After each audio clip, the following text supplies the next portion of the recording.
अस्सलाम वालेकुम 9th class. आज हम लोग ने जो chapter number 4 cell and tissue का जो टॉपिक पढ़ना है वो है एंडोप्लाज्मिक रेटिकुलम। एंडोप्लाज्मिक रेटिकुलम जो है ये भी एक ऑर्गेनेल ही है। रेटिकुलम का मतलब होता है नेटवर्क। तो एंडोप्लाज्मिक रेटिकुलम क्या है? नेटवर्क है इंटरकनेक्टेड चैनल्स का that extend from cell membrane to the nuclear envelope. यानी कि ये न्यूक्लियर एनवेलप से सेल मेम्ब्रेन तक जो है वो एक्सटेंड होते हैं। ठीक, अब ये चैनल्स का मतलब होता है पाथवेज। ठीक है, तो ये सारे क्या होते हैं, ये पाथवेज जो है वो आपस में इंटरकनेक्टेड होते हैं। एंडोप्लाज्मिक रेटिकुलम है ही इंटरकनेक्टेड चैनल्स। अब ये इसकी दो टाइप्स हैं, rough endoplasmic reticulum, smooth endoplasmic reticulum. जो रफ एंडोप्लाज्मिक रेटिकुलम होती है वो रफ़ होती है अपीयरेंस में। रफ़ इसलिए होती है क्योंकि वहाँ पे जो है बहुत सारे राइबोसोम्स अटैच होते हैं। इन राइबोसोम्स के अटैच होने की वजह से उसकी अपीयरेंस रफ़ होती है और इसका काम होता है प्रोटीन सिंथेसिस करवाना। ठीक है, प्रोटीन बनाना, ये इसका फंक्शन होता है। जबकि स्मूथ एंडोप्लाज्मिक रेटिकुलम जो है लैक राइबोसोम्स, उसके ऊपर राइबोसोम जो है वो अटैच नहीं होते और वो क्या होती है, बिल्कुल स्मूथ होती है। इसके स्मूथ होने की वजह क्या है? क्योंकि उसमें कोई राइबोसोम्स अटैच नहीं है। ठीक, अब इसके भी फंक्शन होते हैं। इसका पहला फंक्शन जो है वो लिपिड मेटाबॉलिज्म है, यानी कि लिपिड्स की ब्रेक डाउन करवाना। जो भी हम फूड खाते हैं तो ऑयल जो होता है, तो ऑयल वगैरह में जो है वो लिपिड्स हैं सारे, फैटी एसिड, ग्लिसरॉल वगैरह, तो उनकी ब्रेक डाउन करवाना स्मूथ एंडोप्लाज्मिक रेटिकुलम का काम है। इसके अलावा ये मटेरियल्स को ट्रांसपोर्ट भी करवाते हैं सेल के अंदर ही, एक लोकेशन से दूसरी लोकेशन की तरफ। थर्ड, जो भी हार्मफुल केमिकल एंटर हो जाए उसको डिटॉक्सीफाई भी करते हैं। ये स्मूथ एंडोप्लाज्मिक रेटिकुलम का फंक्शन है। एंडोप्लाज्मिक रेटिकुलम को ER से भी ज़ाहिर करते हैं। ठीक है, और जैसा रफ़ के लिए RER और स्मूथ के लिए SER। ठीक है, अच्छा, ये क्वेश्चन जो है वो इस तरह लॉन्ग क्वेश्चन भी आ सकता है। इसके अलावा टाइप्स में से किसी भी टाइप का फंक्शन भी पूछा जा सकता है। ठीक, रफ़ का फंक्शन या फिर स्मूथ का फंक्शन। आप लोगों को डायग्राम, डिफ़ाइन, टाइप्स के दोनों फंक्शन और टाइप्स की डिफ़ाइन। ठीक है, अच्छा, नेक्स्ट जो हमारे पास ऑर्गेनेली है वो है गोल्जी अपरेटस। गोल्जी अपरेटस को फर्स्ट टाइम जो है वो डिस्कवर किया था कैमिलो गोल्जी ने। 1906 में इसको नोबेल प्राइज़ भी मिला था। मेडिसिन और फिजिशियन था ये, फॉर फिजियोलॉजी एंड मेडिसिन की बेस पर। अब इसने क्या किया था, इसने सिर्फ एक सैक देखी थी, सिर्फ एक सैक जो है, सॉरी, इसने जो है वो सेट ऑफ फ्लैटेंड सैक देखा था। सेट के अंदर सेट ऑफ फ्लैटेंड सैक, जो एक सैक होता है ना, फ्लैटेंड मतलब इस शेप की एक सैक होती है, इसको सिस्टर्नी बोलते हैं। लेकिन जब कंप्लीट सेट होता है फ्लैटेंड सैक का, उसको हम गोल्जी अपरेटस कहते हैं, गोल्जी अपरेटस कहते हैं। और गोल्जी अपरेटस के साथ में जो है वो वेजिकल्स होती हैं। वेजिकल्स के साथ इस गोल्जी अपरेटस को गोल्जी कॉम्प्लेक्स कहते हैं। Cisternae stacked over each other, the complete set of cisternae called Golgi apparatus और गोल्जी कॉम्प्लेक्स। इसकी लोकेशन का होती हैं, बहुत एनिमल्स में भी पाया जाता है, ये उसमें प्लांट सेल में भी पाया जाता है। ठीक, अब इसका फंक्शन क्या होता है, जिस तरह से मैं अब दोबारा यहाँ पे बनाती हूँ ये डायग्राम। कोई भी चीज़ जैसे रफ एंडोप्लाज्मिक रेटिकुलम से जो है वो प्रोटीन आ रही है। ठीक है, अब ये क्या करेगा, जब ये प्रोटीन गोल्जी अपरेटस में से गुजर के जाएगी तो गोल्जी अपरेटस का फंक्शन होगा इसको पैक करना। गोल्जी अपरेटस जो है वो उसको एक सेल मेम्ब्रेन के अंदर पैक कर देगा, यानी मॉडिफाई कर देगा, उसको मॉडिफाई करता है मॉलिक्यूल्स को। रफ एंडोप्लाज्मिक रेटिकुलम से पैक होते हैं स्मॉल मेम्ब्रेन में। सैक्स को क्या कहते हैं, गोल्जी वेसिकल्स कहते हैं। ठीक है, और इस सैक्स को जो है वो डिफरेंट लोकेशन पे सेल के अंदर, डिफरेंट लोकेशन के अंदर ट्रांसपोर्ट भी करता है in the form of secretions की फॉर्म में। ये इसका फंक्शन है। Define cisternal sac stacked over each other. ठीक है, और वो कंप्लीट सेट जो है वो गोल्जी कॉम्प्लेक्स कहलाता है। फिर उसकी लोकेशन और उसका फंक्शन।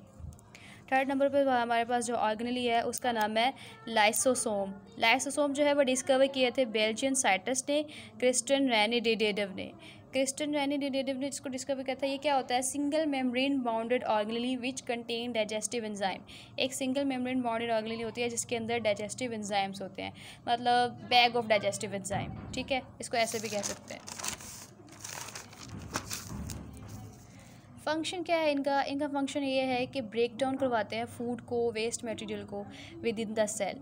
कैसे, जैसे गोल्जी ऑपरेटर से कोई भी चीज़ पैक होकर आई है, ठीक है, अब उसको क्या करनी है, उसकी हमने ब्रेक डाउन करवानी है। तो ये क्या करेगा, वैक्यूल्स के अंदर होती हैं वैसे फूड वगैरह वैक्यूल के अंदर स्टोर होता है, तो ये वैक्यूल के अंदर एंटर होके उस टारगेट मटेरियल के साथ अटैच हो जाएगा, ठीक है। अभी ये अटैच नहीं हुआ, अभी हम इसको क्या बोलेंगे, प्राइमरी लाइसोसोम। लेकिन जब ये बिल्कुल फ्यूज़ हो जाएगा तब इसको हम क्या बोलते हैं, टारगेट मटेरियल के साथ, जब ये सेकेंडरी लाइसोसोम कहलाता है।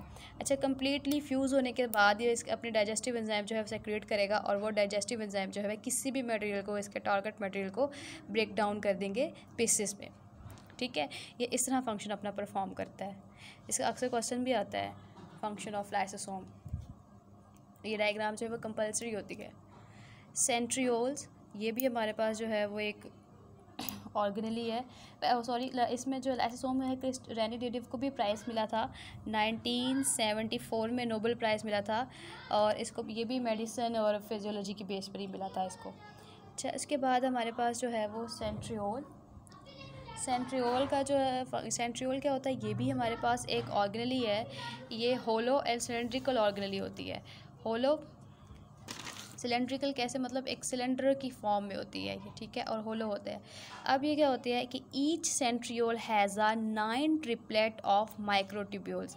9 मतलब ये जो सिलेंड्रिकल ऑर्गेनली है ये 9 होंगे, ठीक है, और ट्रिपलेट कैसे, 3 की फॉर्म में होंगे। जैसे ये एक सिलेंडर, ये दूसरा, और ये तीसरा, ठीक है।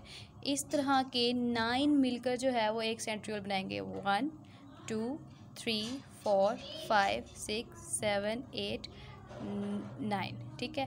इस तरह के 9 मिलकर एक सेंट्रियोल बनाते हैं। अब ये होते कहाँ हैं, ये एनिमल सेल्स में, या फिर एनिमल सेल्स में भी होते हैं और यूनिसेलुलर ऑर्गेनिज्म में भी होते हैं, प्लांट सेल्स में नहीं होते।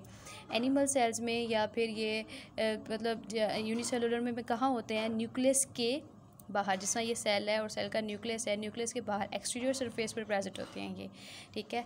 और एक ये तो एक सेंट्रियोल का स्ट्रक्चर है। इस तरह के 2 सेंट्रियोल्स को हम कलेक्टिवली क्या कहते हैं, सेंट्रोसोम कहते हैं। फिर उसको हम सेंट्रियोल नहीं कहेंगे, क्या कहलाता है वो, सेंट्रोसोम कहलाता है।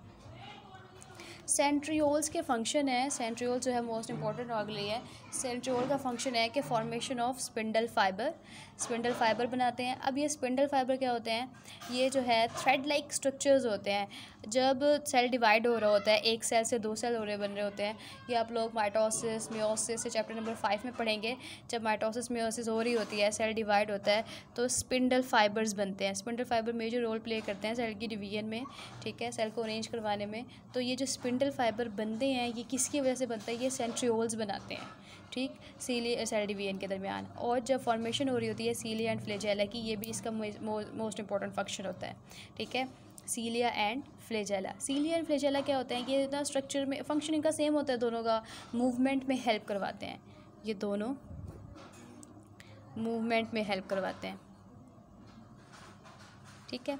मतलब ये होता है कि जो फ्लैजेला है वो साइज़ में थोड़ा सा बड़ा होता है, और जो सीलिया है वो फिंगर लाइक छोटे छोटे स्ट्रक्चर होते हैं, जैसे बैक्टीरिया है हमारे पास, ठीक है। बैक्टीरिया का जो है वो एक फ्लैजेला होता है जिसकी वजह से मूव करता है, और सीलिया फ्लैजेला भी कहीं जो है हमारी जो हेल्प, ये भी मूवमेंट में हेल्प करवाते हैं चीज़ों की, सीलिया एंड फ्लैजेला, ये दोनों का एक ही फंक्शन होता है, ठीक है। अब हमने क्या क्या पढ़ा, अब हमने जो है एक ऑर्गेनली पढ़ा था, एंडोप्लाज्मिक रेटिकुलम, ठीक है, उसकी डिफ़ाइन, उसकी टाइप्स, दोनों टाइप्स का जो है वो फंक्शन और अपीयरेंस वगैरह, ठीक।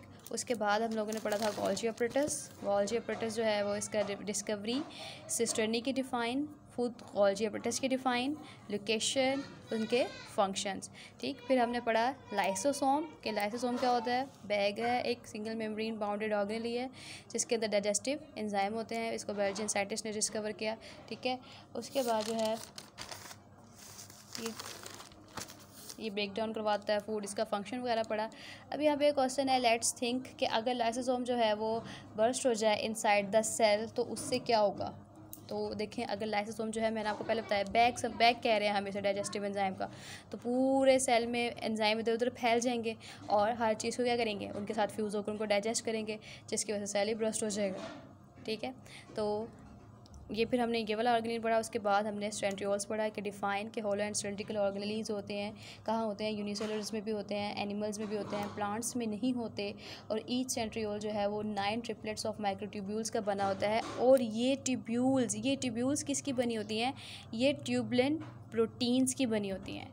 ठीक, ये ट्यूबुलिन प्रोटीन्स की बनी होती हैं। फिर हमने इनकी लोकेशन पढ़ी कि न्यूक्लियस के एक्सटीरियर सरफेस पर होता है। फिर हमने पढ़ा कि 2 सेंट्रियोल्स को कलेक्टिवली हम क्या कहते हैं, सेंट्रोसोम कहते हैं। ठीक, और उसके बाद हमने इनके फंक्शन पढ़े। और आप लोगों ने होमवर्क में क्या करना है, ये चारों ऑर्गेनेल्स बहुत छोटे छोटे ऑर्गेनेल्स हैं, आपने इन ऑर्गेनेल्स को विद हेडिंग्स और डायग्राम के साथ जो है आपने होमवर्क पे करना है। डायग्राम्स, हेडिंग्स सबकी, endoplasmic reticulum, Golgi apparatus, lysosome और सेंट्रियोल्स, इन चारों की वो एक मुकम्मल हेडिंग के साथ और डायग्राम के साथ जो है आपके पास ये होना चाहिए होमवर्क।